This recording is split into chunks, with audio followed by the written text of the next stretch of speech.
नमस्कार। आज हम फाइनेंस की एक ऐसी बात करने वाले हैं जो है तो बहुत जरूरी, पर अक्सर ना हम उसे नजरअंदाज कर देते हैं। तो चलिए बिना देर किए शुरू करते हैं। जब कोई भी इन्वेस्टिंग शुरू करता है तो मन में सबसे पहले यही सब सवाल आते हैं ना कि भाई 2026 में क्या चलेगा, सोना खरीदें या स्टॉक्स में पैसा लगा दें या फिर कोई अच्छा सा म्यूचुअल फंड बता दो। यही सब सोचते हैं हम। लेकिन एक मिनट रुके, ये सारे सवाल अपनी जगह ठीक हैं, पर यह पहला सवाल होना ही नहीं चाहिए। मतलब रिटर्न की बात करने से भी पहले एक कहीं ज्यादा बुनियादी और जरूरी सवाल है जो हमें खुद से पूछना चाहिए। जरा इस नंबर पे गौर कीजिए, 80%। ये कोई छोटा मोटा आंकड़ा नहीं है। इसका मतलब ये है कि भारत में 80% से ज्यादा लोग बस एक बड़ी इमरजेंसी से बस एक और उनकी सारी की सारी जमा पूंजी खत्म हो सकती है। मतलब पूरी तरह से बर्बाद। तो इसी प्रॉब्लम को समझने और इसका एक पक्का सलूशन निकालने के लिए आज हम 5 हिस्सों में बात करेंगे। पहले समझेंगे कि ये बर्बादी वाली सिचुएशन है क्या, फिर देखेंगे कि कितना पैसा काफ़ी है, बीमा का रोल क्या है, पैसा रखना कहाँ है, और आखिर में इस सुरक्षा कवच को हमेशा बनाए कैसे रखना है। तो चलिए सबसे पहले बात करते हैं सेक्शन 1 की, कि कैसे हम सब बर्बादी से सिर्फ एक इमरजेंसी दूर हैं और हमारी बचत असल में उतनी सेफ है ही नहीं जितना हम सोचते हैं। देखिए, जब भी हम इमरजेंसी के बारे में सोचते हैं ना, तो दिमाग में सबसे पहले आता है हॉस्पिटल का बिल, कोई मेडिकल इमरजेंसी। लेकिन जिंदगी सिर्फ वहीं तक सीमित नहीं है ना? सोचिए, अचानक नौकरी चली गई तो, या घर में कोई बड़ी रिपेयरिंग आ गई, या फिर गाड़ी का बड़ा खर्चा निकल आया। ये ऐसी चीजें हैं जो कभी पूछकर नहीं आती। और ये प्रॉब्लम और भी बड़ी हो जाती है जब हम ये आंकड़ा देखते हैं। भारत में 4% से भी कम लोगों के पास अपना हेल्थ इंश्योरेंस है। सोचिए जरा, इसका सीधा मतलब ये है कि ज्यादातर लोग हॉस्पिटल का बिल अपनी मेहनत की कमाई, अपनी सेविंग्स से चुकाते हैं और एक ही झटके में सालों की बचत खत्म हो जाती है। तो ठीक है, प्रॉब्लम तो समझ आ गई। अब आते हैं सेक्शन 2 पर, कि आखिर कितना पैसा काफी है।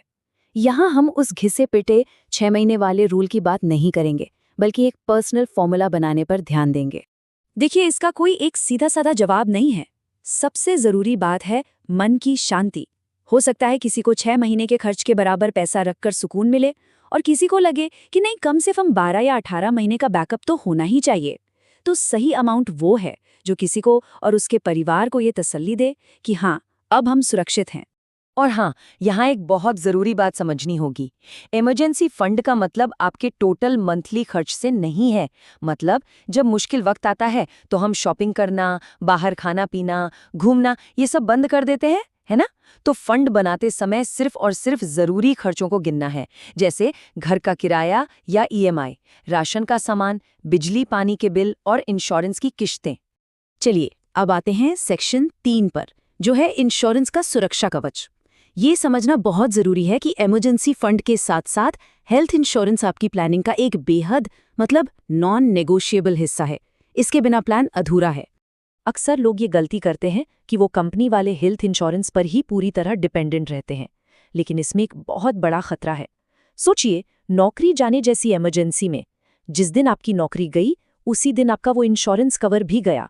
मतलब ठीक उसी वक्त जब आपको उसकी सबसे ज्यादा जरूरत थी। हमारे सोर्स मटेरियल में स्टार हेल्थ के 2 प्लान्स का जिक्र है। एक है सुपर स्टार प्लान, जिसमें अनलिमिटेड कवर मिलता है, और एक खास फीचर है फ्रीज योर एज, मतलब जब तक आप क्लेम नहीं करते प्रीमियम नहीं बढ़ता। दूसरा है अश्योर प्लान, जो 2 करोड़ तक का कवर देता है और इसमें 9 फैमिली मेंबर्स तक कवर हो सकते हैं। साथ ही मैटरनिटी से जुड़े खर्चे भी शामिल हैं। ठीक है, तो अब हमें ये पता है कि कितना पैसा चाहिए और बीमा क्यों जरूरी है। तो अब अगला बड़ा सवाल आता है, इस पैसे को रखें कहाँ? तो सेक्शन 4 में हम इसी पर बात करेंगे कि एक स्मार्ट और आसानी से मिलने वाला फंड कैसे बनाएं। देखिए, इमरजेंसी फंड का पैसा जहां भी रखें, उसमें 3 खूबियां होनी ही चाहिए।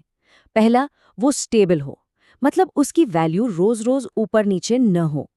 दूसरा, वो लिक्विड हो, यानी जब जरूरत पड़े पैसा तुरंत हाथ में आ जाए।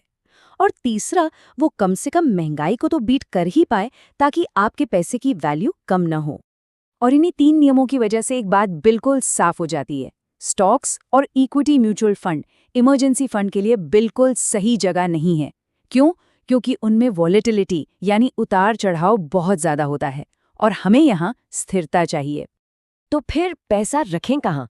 पहला और सबसे अच्छा ऑप्शन है ऑटो स्वीप फैसिलिटी वाला सेविंग्स अकाउंट। ये एक कमाल का फीचर है। इसमें एक लिमिट के ऊपर का पैसा अपने आप एफडी में चला जाता है, तो आपको सेविंग्स अकाउंट जैसी लिक्विडिटी भी मिलती है और एफडी जैसा ज्यादा ब्याज भी। दूसरा बढ़िया ऑप्शन है लिक्विड फंड्स। ये एक तरह के डेट म्यूचुअल फंड होते हैं जो बहुत ही शॉर्ट टर्म की सेफ जगहों पर पैसा लगाते हैं। इनमें उतार चढ़ाव ना के बराबर होता है और पैसा भी एक ही दिन में आपके अकाउंट में आ जाता है। इमरजेंसी के लिए ये एक परफेक्ट चॉइस है। तो एक आइडियल इमरजेंसी फंड कैसा दिख सकता है? आप लगभग 50 से 60% पैसा ऑटो स्वीप वाले सेविंग्स अकाउंट में रख सकते हैं, 30 से 35% लिक्विड फंड्स में, और बाकी का जो 10% है उसे कैश या गोल्ड के तौर पर रख सकते हैं ताकि एकदम अचानक जरूरत पड़ने पर काम आए। इस तरह आपका फंड हर तरह से बैलेंस्ड और सेफ रहेगा। चलिए, अब हम आ गए हैं अपने आखिरी और 5वें सेक्शन पर। इमरजेंसी फंड बना लेना ही काफी नहीं है। असली काम है अपनी इस वित्तीय ढाल को हमेशा मजबूत बनाए रखना। इसे एक आदत बनाना होगा और इसके लिए बस 2 आसान से नियम याद रखने हैं। पहला, हर 1-2 साल में अपने फंड को रिव्यू जरूर करें। देखिए कि क्या आपकी बढ़ती ज़रूरतों और महंगाई के हिसाब से वो अब भी काफ़ी है। और दूसरा, और ये सबसे ज़रूरी है, कि अगर आपने कभी इस फंड में से पैसा निकाला तो उसे वापस भरना आपकी पहली प्राथमिकता होनी चाहिए। तो जाते जाते बस एक सवाल, आपके बड़े बड़े इन्वेस्टमेंट्स शायद इंतजार कर सकते हैं, पर क्या आपकी इमरजेंसीज इंतजार करेंगी? एक मजबूत इमरजेंसी फंड ही